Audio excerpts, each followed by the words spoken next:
ማንም ሰው ጉራጌ መሆን ይችላል። ኢትዮጵያ ውስጥ ትልቁን የቢዝነስ ዕውቀት መማር ከፈለክ MBA ወይም ማስተር ኦፍ ቢዝነስ አድሚኒስትሬሽን መማር አያስፈልግህም። የሲሊከን ቫሊ ስታርታፖችን ኬዝ ስተዲ ማጥናት አያስፈልግህም። ቋጣሪ ብለህ የምትጠራው ጉራጌን ማወቅ በቂ ነው። ሰሜኖቹ በመሪነት በውጊያ ይታወቃሉ። ኦሮሞዎች የአቴናውያንን ዲሞክራሲ በሚመስለው የገዳ ስርዓት ይታወቃሉ። ጉራጌዎቹን ግን የሚገልጻቸው አንድ ቃል ነው፣ ሐስል የሚለው ጥረት፣ ስራ፣ ልፋት። አለቀ። ጦር የሚገጥሙት ከድህነት ጋር ነው። ሲያሸንፉ ሀገር አይመሩ፣ ሀገር ይገነባሉ። ከታች ወደ ላይ እንዴት እንደሚወጣ ያውቁበታል። ዛሬ እሱን ነው የምናወራው። በገንዘብ ማደግ መቀየር የማይፈልግ የለም። ራሱን መቻል፣ ቤተሰቡን መቀየር ሁሉም ምኞቱ ነው። ከነሱ በላይ ደግሞ ይሄንን ሚስጥር ማንም ሊነግረን አይችልም። ከዚህ ቪዲዮ በኋላ ስለ ገንዘብ ያለ አስተሳሰብ እስከ መጨረሻው ይቀየራል። ከኛ የሚጠበቀው ከጉራጌ የምንማረው ስማርት ሐሳቦች መተግበር ብቻ ነው። የምናወራው ነገር ህይወት ላይ እንዲሰራ ከጉራጌ መወለድ አይጠበቅብህም። ጉራጌነት አስተሳሰብ ነው። ከተመቸህ አንተም እኔም ጉራጌ መሆን እንችላለን። ጅንስ መልበስ ምርጫ አይደል? በቃ የጉራጌ ማይንድሴት መያዝም ምርጫ ነው። ብልጥ ሰው እንኳን ከወንድሙ ከጠላቱም ይማራል። ቻይናን እስከ መጨረሻው የቀየራት መሪ ደንግ ሺያኦፒንግ ምንድን ያለው? ዶሮዋ ጥቁር ትሁን ነጭ ትሁን ዋናው እንቁላል መጣሏ ነው አይደል ያለው? ህይወትህን እስከ ቀየረው ድረስ እስከ ጠቀመህ ድረስ የሰማኸውን ነገር ከማንም ይምጣ ተግብረው። ራስህን ክፍት አድርገው። ከዛ ህይወትህ ላይ ተአምር ታያለህ። በቀጥታ ወደ ፕሮግራማችን እንግባ። ፕሮፌሰር ባህሩ ዘውዴን ጨምሮ ብዙ የታሪክ ተመራማሪዎች ጉራጌዎችን ከአውሮፓና አሜሪካ ላይ ካሉ አይሁዳውያን ጋር ያመሳስሏቸዋል። አንደኛ ሁለቱም ሴሜቲክ ናቸው። ሁለተኛ አይሁዶችም ሆነ ጉራጌዎች በቁጥር ትንሽ ናቸው። ሶስተኛ ሁለቱም የፖለቲካ ስልጣን ጋር ማንም አያስጠጋቸውም። አይሁድ ሆኖ መሪ ወይ ፖለቲከኛ በአሜሪካም በአውሮፓም ብዙ አታገኙ። ጉራጌዎችም ኢትዮጵያ ውስጥ በፖለቲካ ስልጣን ብዙም የሉበትም። አራተኛ ሁለቱም ትልቅ ቢዝነስና የሀብት ኢምፓየር መገንባት ላይ ጂኒየስ ናቸው። ዓለም ላይ ካሉ 400 ቢሊዮነሮች ውስጥ መቶዎቹ አይሁዳውያን ናቸው። 100 ህንዳዊ ወይ ቻይናዊ ወይ እንግሊዛዊ ዝርዝር ውስጥ አታገኙ። አይሁዶች በቁጥር በጣም ትንሽ ቢሆኑ በሀብት ግን ተወዳዳሪ የላቸው። ጉራጌዎችም እንደዛ ናቸው። በቢዝነስ ስኬት ከህዝብ ቁጥራቸው ትንሽነት አንጻር በጣም ብዙ ናቸው። የአፍሪካን ትልቁን የንግድ ማዕከል መርካቶን ከመቆጣጠር ጀምሮ ግዙፍ የቢዝነስ ኢንቨስትመንቶች ላይ ጉራጌዎች ከፊት ይሰለፋሉ። ምንድነው የስኬታቸው ሚስጥር? እሱን ነው አሳጥሬ የምነግራችሁ። ጉራጌዎችን ሀብታም ያደረጋቸው ሚስጥር ቃል በቃል The Richest Man in Babylon በሚለው መጽሐፍ ላይ ታገኙታላችሁ። ይሄ መጽሐፍ በታሪክ እያዋዛ ዘመን የማይሽራቸው የሀብት ማግኛ ጥበቦች፣ ፕሪንሲፕሎች ወይም መርሆችን የሚያስተምር ነው። እሱን መጽሐፍ አንብቤ እኔ ተቀይሬያለሁ፣ ምስክር ነኝ። እናንተም አንብቡት። የመጽሐፉን ጮማ ሐሳብ ግን ከጉራጌዎች አስተሳሰብ ጋር አገናኝቼ ልንገራችሁ። ወደ ሀብት በምናደርገው ጉዞ 3 ደረጃዎች አሉ። አንደኛና የመጀመሪያው ገንዘብ ማግኘት ነው። የመጀመሪያው ስቴፕ ያው እዚህ ደረጃ ላይ ለመውጣት ካንተ የሚጠበቀው ስራ መስራት ነው። ጉራጌዎች ሲጀምሩ ሊስትሮ ሊሆኑ፣ ሱቅ ጠባቂ ወይ እንጨት ፈላጭ፣ የጉልበት ሰራተኛ ሊሆኑ ይችላሉ።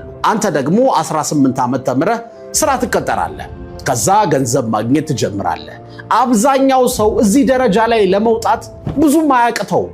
ከባዱ ቀጣዩ ደረጃ ነው። ሁለተኛው ደረጃ ያገኘኸውን ገንዘብ ማስቀረት፣ ሴቭ ማድረግ፣ አንተ ጋር ማቆየት። ጉራጌዎች እዚህ ጋር ነው ብርቱ የሚሆኑት። ግዴታ ካልሆነ በቀር ገንዘብ አያወጡ። በቀን አንዴ እየበሉ በ2 ዓመት በ3 ዓመት አንዴ ጫማና ልብስ እየቀየሩ የሚያገኙትን ሁሉ ለማስቀመጥ ይሞክራሉ። እንደውም ከጉራጌ ገንዘብ ከምታገኝ ከድንጋይ ደም ብታገኝ ይቀላል ይባላል። ገንዘብ ማግኘት ብቻ ሳይሆን ማስቀረትንም ያውቁበታል። ይል የተባለው ዩኒቨርሲቲ ባደረገው ጥናት በአይምሮ ከላቁ ወይም ስማርት ከሆኑ ሰዎች በላይ በስሜት የላቁ የበሰሉ ሰዎች በገንዘብና በህይወት በጣም ስኬታማ ናቸው ይላል። ይሄ ማለት ከአይኪው ይልቅ ኢኪው ይበልጣል ማለት ነው። ኢኪው ማለት ኢሞሽናል ኢንተለጀንስ ወይም የስሜት ብስለት ማለት ነው። ለትልቅ ዓላማ ብለህ ጊዜያዊ ስሜትህን መቆጣጠር ማፈን ማለት ነው። ሎንግ ተርም ወይም ለረጅም ጊዜ ለሚጠቅም ነገር ብለህ አሁን ካልገዛሁት፣ አሁን ካላደረኩት የሚለውን ውስጣዊ ፍላጎትን ወደ ጎን ማድረግ፣ መናቅ፣ መተው ማለት ነው። ጉራጌዎች በዚህ አይታሙም። ስሜታቸውን ማዘግየት፣ ራሳቸውን መቆጣጠር ይችሉበታል።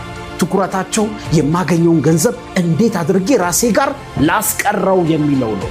ሴቭ ማድረግ ብቻውን ግን ሀብታም አያደርግም። ወሳኙ ሶስተኛው ደረጃ ነው። ሶስተኛው ደረጃ ገንዘብህን ማባዛት ነው። መጀመሪያ ገንዘብ ታገኛለህ፣ ያገኘኸውን ታስቀራለህ፣ ከዛ ያስቀረኸውን ገንዘብ ታባዛለህ። ማባዛት ማለት ያስቀመጥከውን ገንዘብ ተጠቅመህ ሌላ ገቢ የሚያመጣ ነገር ላይ ማዋል ማለት ነው። ኢንቨስት ማድረግ ማለት ነው። ለምሳሌ አንድ ሊስትሮ ጫማ ይጠርጋል፣ ገንዘብ አገኘ፣ የሚያገኛትን ሳንቲም ሴቭ ያደርጋል። ያኔ ያቺ ሴቭ የምትደረግ ሳንቲም ኮምፓውንድ ታደርጋለች፣ ትጠራቀማለች። ከዛ የሆነ ሰዓት ተንቀሳቃሽ ሱቅ ወይም ሱቅ በደረቴ ለመክፈት የምታስችል ብር ትሆናለች። ያቺ ሱቅ በደረቴ የምታመጣውን ብር ሴቭ ይደረጋል። እሷ ስትጠራቀም አነስተኛ ሱቅ ታስከፍታለች። በዛ ውስጥ መርካቶ ላይ ሰው ማወቁ፣ ኔትወርክ መፍጠሩ፣ ዕቃ በብድር ማግኘቱ እንዳለ ሆኖ ማለት ነው። ያቺ ሱቅ አድጋ ትልቅ ማከፋፈያ ትሆናለች። ያ ማከፋፈያ ቅርንጫፍ ይኖረዋል። ከዛ ከተረካቢነት ወደ አስመጭነት ማደግ ይመጣል። በዚህ ሁሉ ውስጥ ግን ይሄ ሊስትሮ የነበረ ሰው አንድ ቀን እንኳን ሲዘንጥ አታዩትም። ውድ መኪና ሲነዳ አታዩትም። ክለብ ሄዶ ብር ሲበትን አታዩትም። ዱባይ ሲዝናና ዕቃ ሲሸምት አታዩትም። ብልጭልጭ ነገር ስለማያጓጓው አይደለም፣ ዓላማውን ስለሚያስቀድም ነው። ገንዘቡን ሁሉ ነገው ላይ ነው ኢንቨስት የሚያደርገው።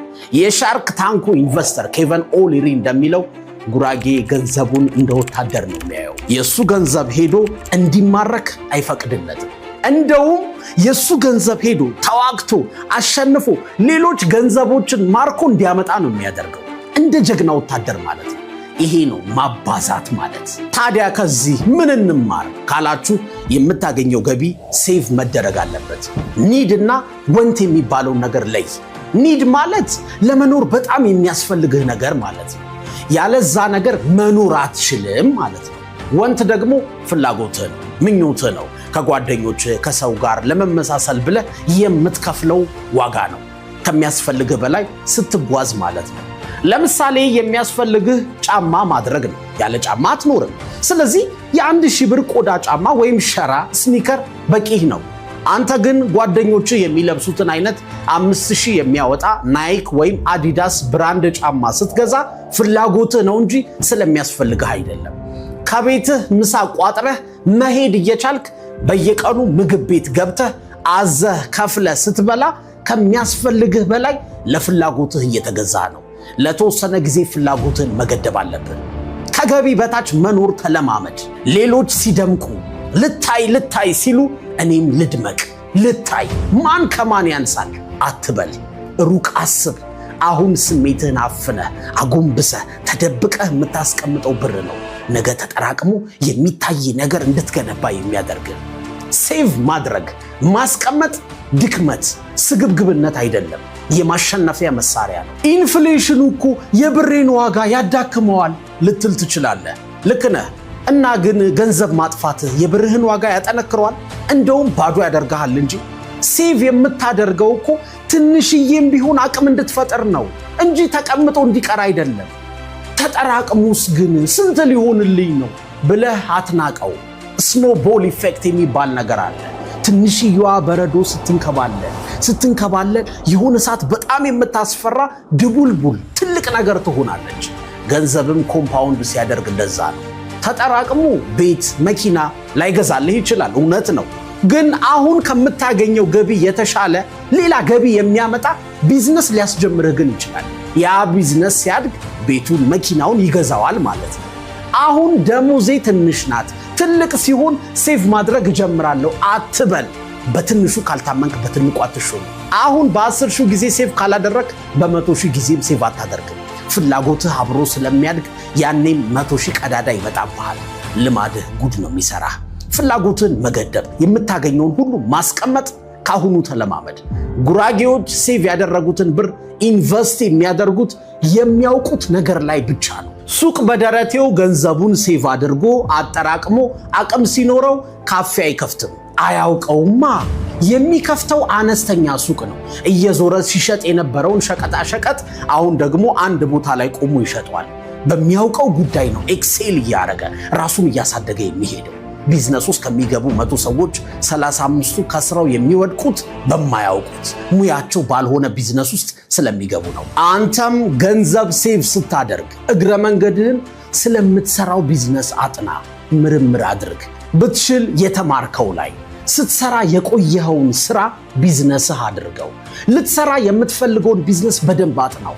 ከዚህ በፊት ሰርቶ የተሳካለትን ሰው አማክር። ከቻልክ በነፃ ተቀጠርና እሱ ጋር ስራ። ቢዝነሱን እንደ እጅ መዳፍ ሳታውቀው አትግባበት።